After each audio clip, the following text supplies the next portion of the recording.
Removing my tonsil stone.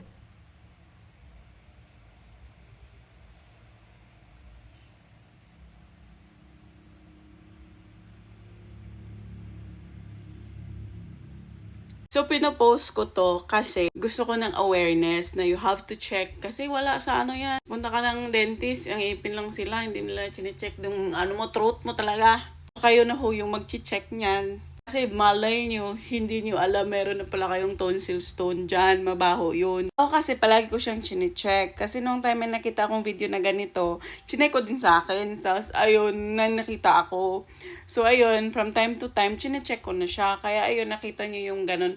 Pag may ma-feel na kayo kasing may something na dito, may parang height-height. Basta ganun. Tapos i-check nyo na, lagyan nyo lang ng flashlight dyan. Tanggalin nyo ng slowly. Nyo i-press sa gilid, wag dun sa ano talaga, sa gilid lang para lalabas siya. Kasi 'di ba, kailangan maganda-ganda mo, hindi mo alam meron ka palang ganyan, hindi ka aware. Check nyo yan sa inyo.